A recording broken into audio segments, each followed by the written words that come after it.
Hi everybody, so my name is Ben Stevens. I am a 5th year PhD student here at the Robotics Institute, and I'm showing you some of my research on humanoid robots. This is our humanoid robot. It doesn't really have a name. We call it the Sarcos robot because it was built by this company Sarcos. It's a very unique robot in the field of humanoid robots. It's a full-body robot. It has hydraulic actuators. It has lots of degrees of freedom, and it's roughly human-like in that the proportions and speeds and forces are similar to humans. The task that it's doing right now is a little dance, actually. The dance is actually recorded from human motion capture. So this room is actually a motion capture lab. There are these little cameras all around for capturing human motion.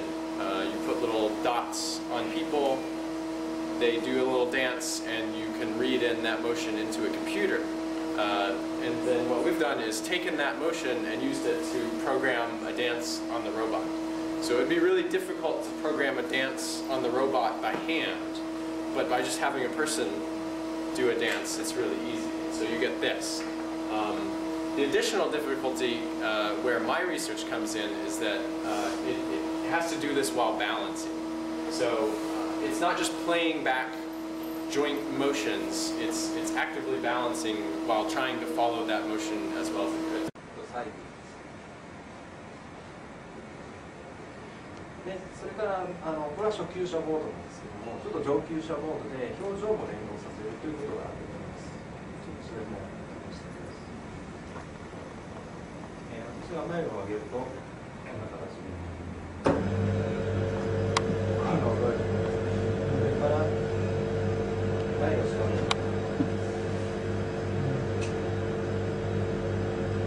笑うところですね。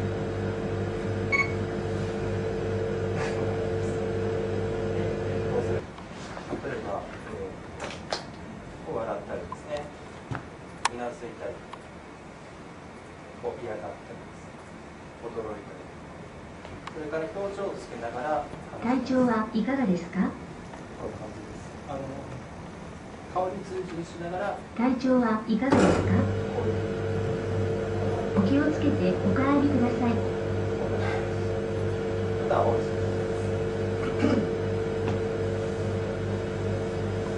All he can do is move his head.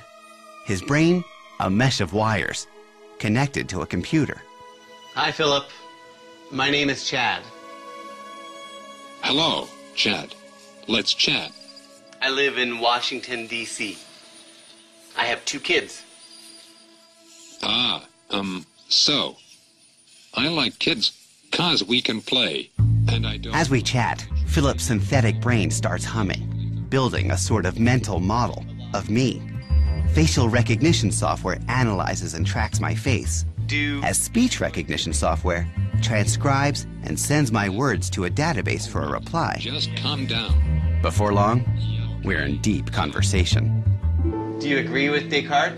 And I think, therefore I am? Do you think? A lot of humans ask me if I can make choices or is everything I do and say is programmed. The best way I can respond to that is to say that everything humans animals, and robots do as programmed, to a degree.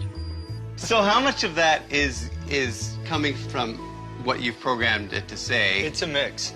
Some of it's coming from knowledge on the web, some of it is written. And as my technology improves, it is anticipated that I will be able to integrate new words that I hear and learn online and in real time. I may not get everything right, say the wrong thing, and sometimes not know what to say, but every day I make progress. Pretty remarkable, huh? Wow. You're a very good-looking man. You're starting to overinflate my ego. But don't let me stop you. Philip's stunning good looks comes from David's patented...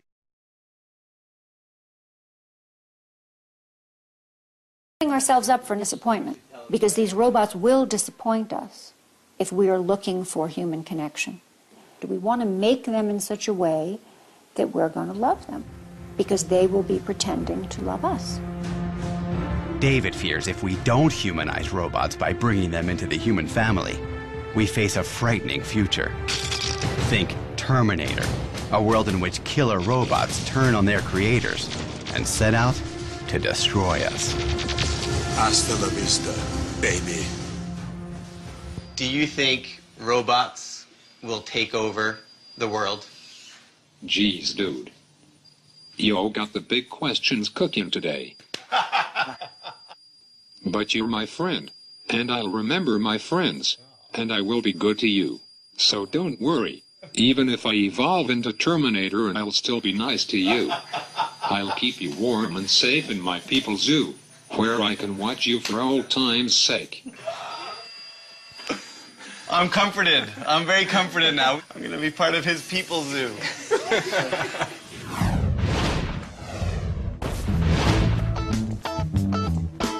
They're normally the stuff of science fiction.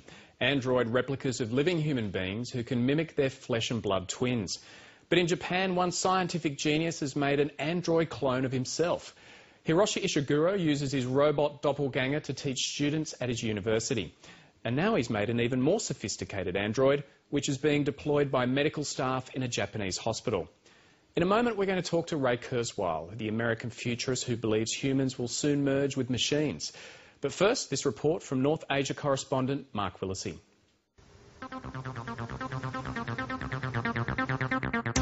They're identical twins, mirror images of each other from their boots to their bouffant. But one is flesh and blood, the other circuits and sensors. I'm a human, he's an android.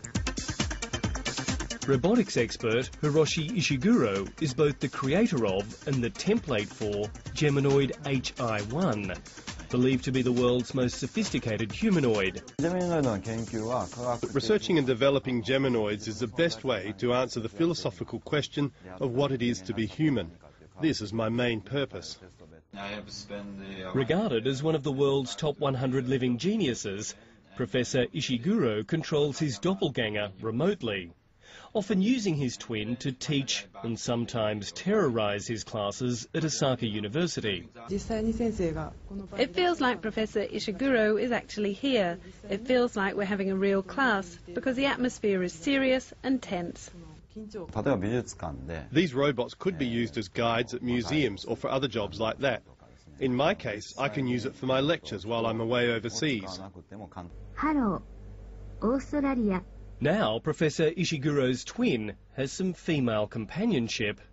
Geminoid F is faster and smarter, packed with more sensors, allowing her to easily mimic the facial movements of her controller.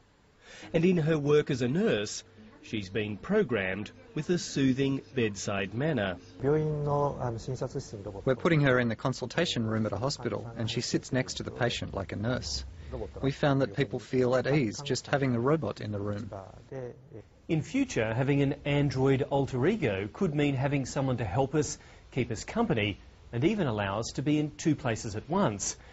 But some might find having a mechanical mirror image somewhat creepy. But Professor Ishiguro believes that it may help us understand more about each other and even ourselves. It's like my twin. It looks like me, but inside it's different. If I operate the android, it becomes me. Hiroshi Ishiguro's lifelike creations could soon revolutionise the way we look at robots and the way they look at us. Mark Willesee, Late Line.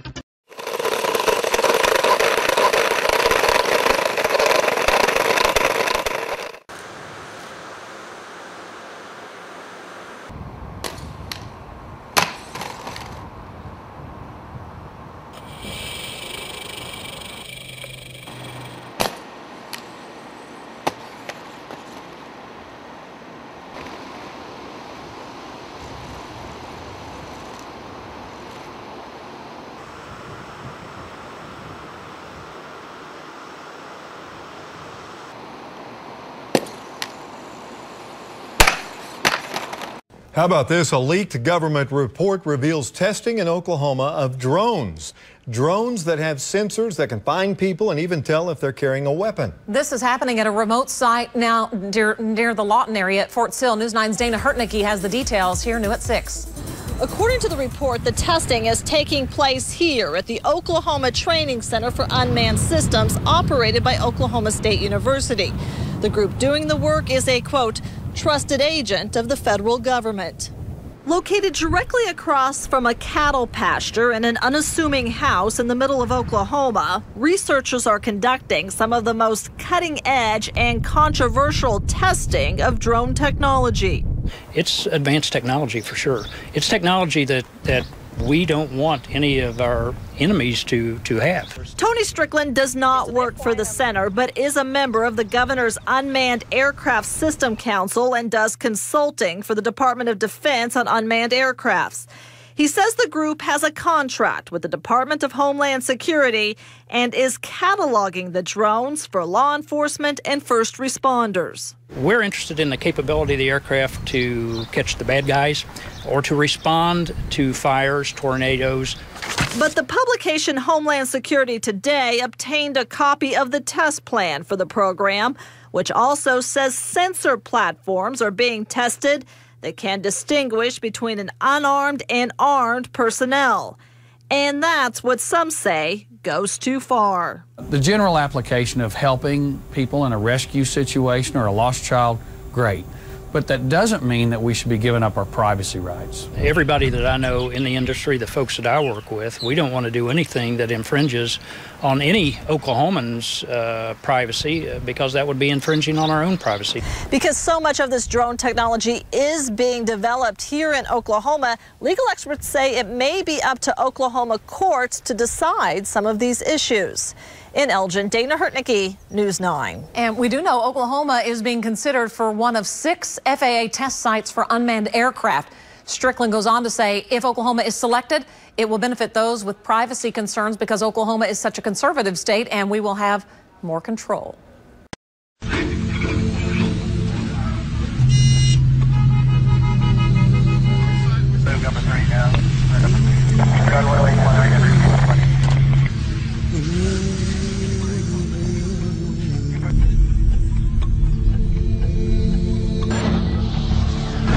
It gives me a lot of information regarding what's going on there because it provides real-time video feed, and I don't have to put an officer right in front of the place, so it's quite an advantage having it.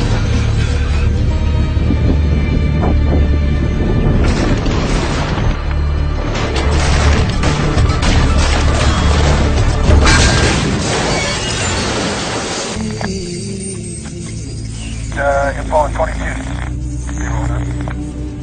Hold on, 70, 01. A really skilled sniper or somebody who's trained a lot can almost match that. But introduce a bit of stress, a bit of heat, a bit of cold, a bit of fatigue. They're downhill, and this thing is just it's unbeatable.